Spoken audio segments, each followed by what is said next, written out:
Welcome back. So up until now, we've learned about integers, floats, strings, and Boolean values. So let's try and tie some of those things together. Let's imagine you were Facebook. How do you think Facebook works underneath the hood when it comes to your profile? Well, they would have, let's say, a variable called name, and this will have your name. And then they'll probably have a variable with your age, let's say 50. I'm not actually 50, but I'm pretending to be for this case, just so I sound wiser. And then let's say relationship status. So again, we also have relationship status on Facebook. And for now, let's say single. So that's my Facebook profile right there.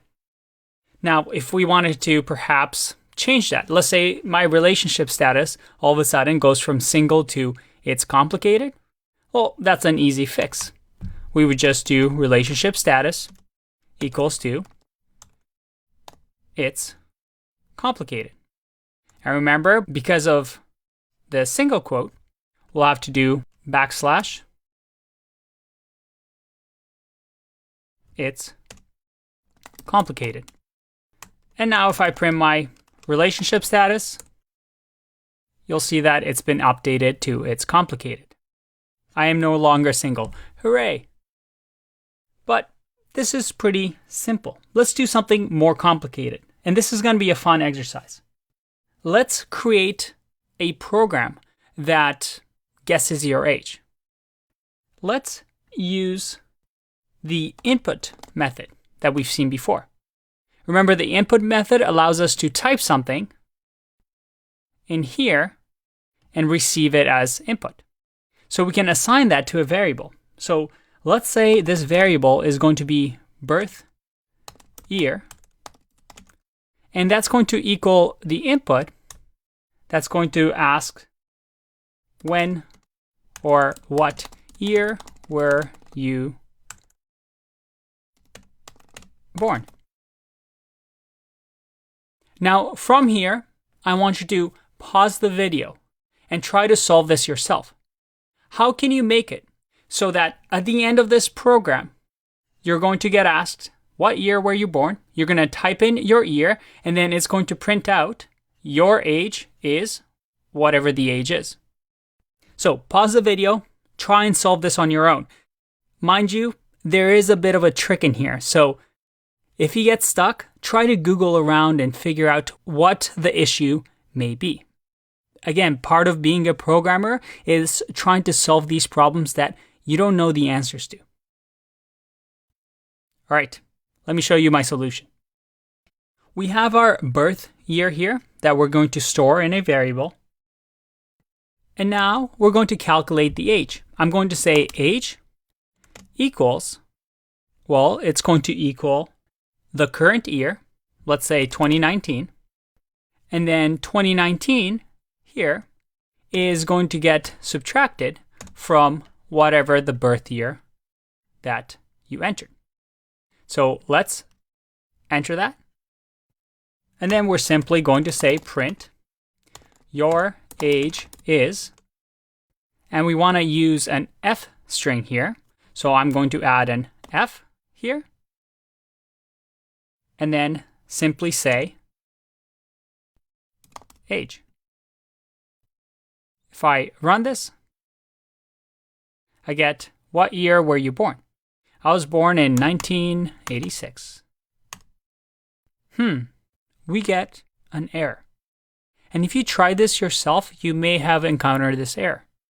We get something called a type error. And there's lots of errors that you can get in Python. Again, we have a section on errors, so don't stress too much about it. But if you read here, it says unsupported operand type S for minus int and string. Let's try and debug this.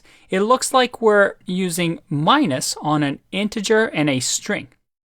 So let me print out here the type of birth year.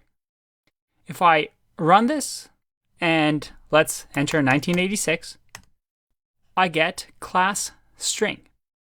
And this is a little gotcha, because what input does is it asks you for an input. But that input that I wrote, 1986, well, that actually gets converted to a string and assigned to birth year. So what that means is that we're trying to subtract a number or a string from a number. So how do we solve this issue? Well, you'd have to turn this into an integer. And this is something that we saw previously. What we need to do is to convert this into an integer with using the int function. So let's try that. If I remove this and click run, I'll say 1986. And look at that. Your age is 33. We've created a program that was able to tell your age based on the year that you were born. Now, this may have been tricky to you, but it teaches an important concept in programming. That is, sometimes you're storing data into different data types. And sometimes you need those different data types to interact together. So you'll see a lot of problems where you have to convert a data type. And this is a very common one where you take an input that's a string and then you convert it to something like an integer. So you can perform a mathematical operation. And that's why, if you remember, we gave you a list of all our data types in Python, the fundamental data types, and all of them were blue because, well, each one of these are actions, are functions that we can use. For example, I converted the birth year into integer, but I could have also converted this to a float, for example. And if I run this, it would still work because Python knows that, well, we can use integers and floats in mathematical operation, but you can see here that it's converted into a float now. If we convert this into a Boolean, and I click run, your age is 2018. That's really confusing, right? Well, that's because this gets turned into true, and underneath the hood, Python does something weird, where a true value is converted to 1. Because Boolean, remember, it's 1 or 0, true or false. All right, hopefully this didn't confuse you too much. It's something that we'll encounter throughout the course, so don't worry, we'll get more and more practice. However, I hope you get to practice this a little bit to really understand what's going on, because although this is a couple of lines of code, the principles that we use here, we're going to use throughout bigger and bigger code bases. So I guess I'll see you in the next one. Bye-bye.